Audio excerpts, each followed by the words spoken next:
Today we are making none other than southern fried chicken. We have our salt, pepper, and garlic blend. I believe this is about a tablespoon.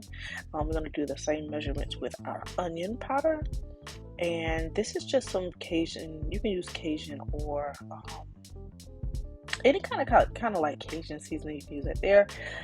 Same measurements for the Tony's, gotta have. Now this lemongrass, okay, you don't have to do that.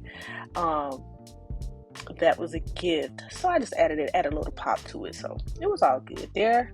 And I believe some garlic powder, and then about a teaspoon of olive oil.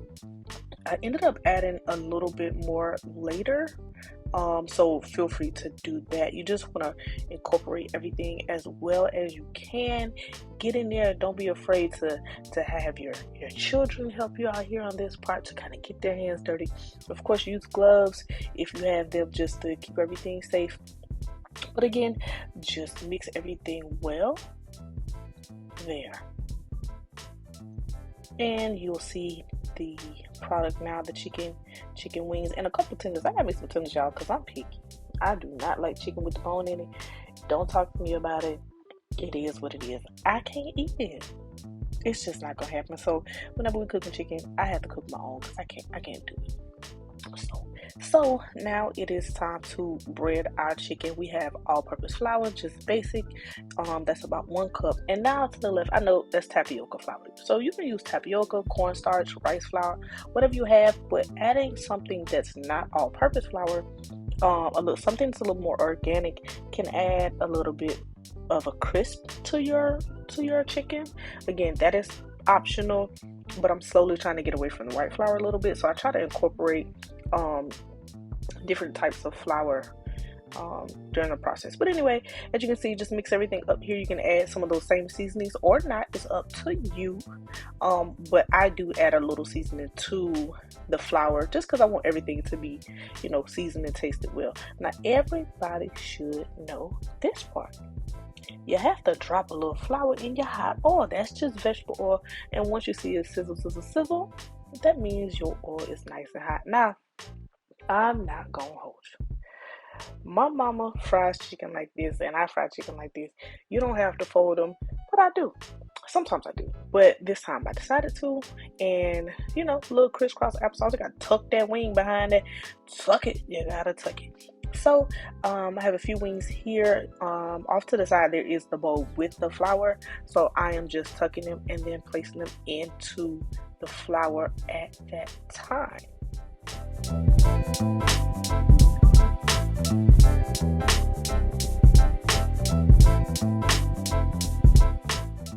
All right, so now that we have all of our chicken, we have our wings in the flour mixture.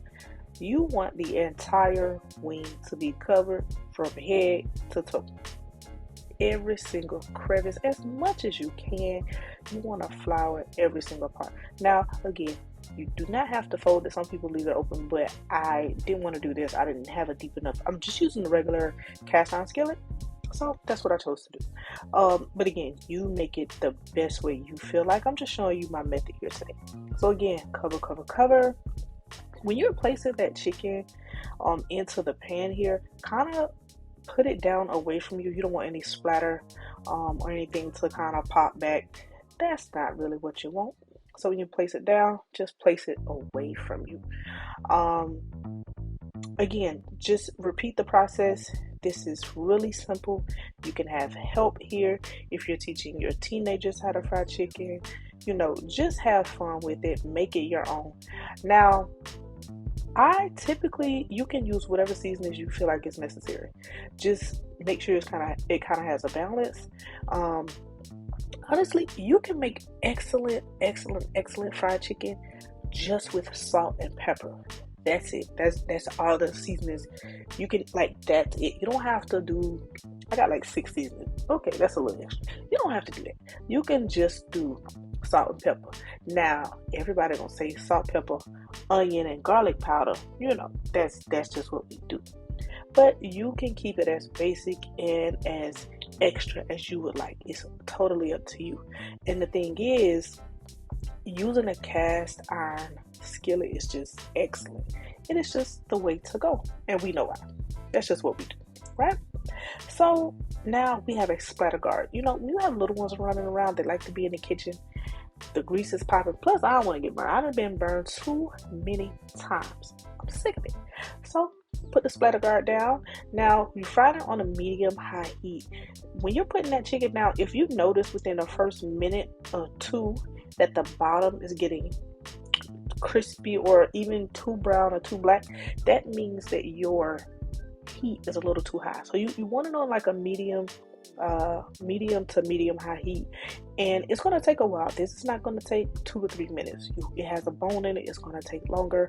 So again, after about 6 minutes on that side, you're going to check if it's golden brown, kind of like that. You then can flip it. Okay, now those other ones, I ain't like it. Leave it there. It ain't ready. It is not ready. You hear me? So again, you can check it, make sure it's to your liking, but it must be golden brown. Now you see how crispy that is now when I came back to it. Ooh, it's crispy. I'm gonna so delicious, so delicious. Now some of the breading did come off on the other side, but it's fine. It happens. It won't have to be perfect, but that is perfection. That is great. I love it. Absolutely love it. And that is how you make Southern fried chicken. Just really simple, straight to the point. Thank you so much for watching. If you haven't had the chance yet, go ahead and like the video, share, and subscribe. There'll be more videos coming soon. Again, Southern fried chicken with All Day Shades. Thank you so much for joining, and I hope you have a wonderful day.